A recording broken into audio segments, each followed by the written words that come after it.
ओम शांति। आज हम जानेंगे शिव और शंकर में अंतर। शिव परमात्मा है और शंकर देवता है। इसलिए कहा भी जाता है ब्रह्मा देवताय नमः, विष्णु देवताय नमः, शंकर देवताय नमः और शिव परमात्माय नमः।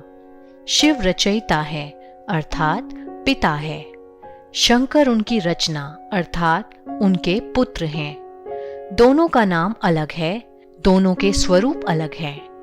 एक का नाम है शिव और दूसरे का नाम है शंकर। एक का स्वरूप है आकारी, दूसरे का स्वरूप है ज्योतिपुंज अर्थात निराकारी, जिसे मंदिरों में शिवलिंग के रूप में दिखाया जाता है। परमात्मा शिव का खुद का कोई शरीर नहीं है, वो ज्योति बिंदु है। शंकर का आकारी शरीर होता है। शिव का अर्थ ही है कल्याणकारी, जिसे प्यार से हम भोलेनाथ भी कहते हैं। शंकर जी विनाशकारी देवता हैं, जिनके लिए ही कहा जाता है कि तीसरा नेत्र खुलने पर विनाश होता है। उनकी पोजीशन बिल्कुल एक डिफेंस मिनिस्टर की तरह है। जब तक डिफेंस मिनिस्टर को प्राइम मिनिस्टर या प्रेसिडेंट का ऑर्डर नहीं मिलता, तब तक वो अपनी मर्जी से एक्शन नहीं ले सकता। ठीक उसी प्रकार शंकर जी के ऊपर भी कोई और है जिन्होंने शंकर जी को ये विनाश का महान कार्य सौंपा है। तो एक भोलेनाथ अथवा कल्याणकारी है और दूसरा विनाशकारी है, और यह दोनों ही कार्य एक दूसरे के बिल्कुल विपरीत हैं। जब कोई मंत्र देता है तो ओम नमः शिवाय कहते हैं, कभी भी ओम नमः शंकराय नहीं कहते। उसी प्रकार शिवरात्रि कहते हैं, कभी भी शंकर रात्रि नहीं कहते।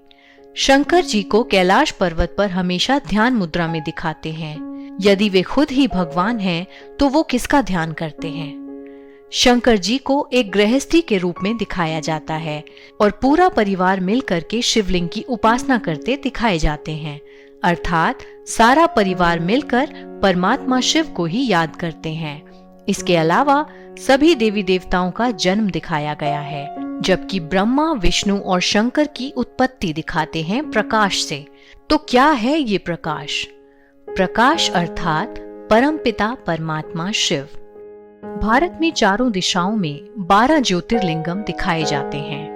उत्तर में अमरनाथ, दक्षिण में रामेश्वरम, पूर्व में काशी विश्वनाथ और पश्चिम में सोमनाथ। और इन सभी जगहों पर केवल और केवल शिवलिंग की स्थापना ही की गई है।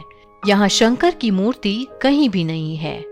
जब एक मंदिर में शिवलिंग की स्थापना करनी होती है, तब शिवलिंग को द्वार से नहीं लाया जाता, उसको ऊपर से उतारा जाता है, जिसके बाद ही मंदिर में गुंबद लगाया जाता है। बाकी सभी देवी देवताओं को द्वार से लाया जाता है। ये इसी बात का प्रतीक है कि परमात्मा शिव ऊपर परम धाम से ही इस धरती पर आते हैं, और इसी कारण से उन्हें स्वयंभू भी कहा जाता है। स्वयंभू अर्थात जो स्वयं ही भू पर पधारे। इसी बात का एक और उदाहरण लेते हैं। आपने मंदिरों में देखा होगा कि सभी देवी देवताओं का आसन ऊंचा लगाया जाता है, जबकि शिवलिंग को भूतल पर स्थापित किया जाता है, जिसका मतलब ये है कि शिव बाबा धरा पर आकर के ऊंचे से ऊंचे देवी देवताओं की रचना करते हैं, उनका महत्व बढ़ा करके खुद को छुपा लेते हैं। और यह काम केवल एक पिता का ही हो सकता है, जो अपने से भी ऊपर अपने बच्चों को रखता है। इतना निरंकारी केवल और केवल एक शिव परमात्मा ही हो सकता है। आशा करते हैं आपको शिव और शंकर का अंतर बखूबी समझ में आया होगा। कल हम आपसे फिर मिलेंगे एक नए टॉपिक के साथ। तब तक के लिए जुड़े रहें हमारे साथ और शिव बाबा को याद करते रहें। ओम शांति।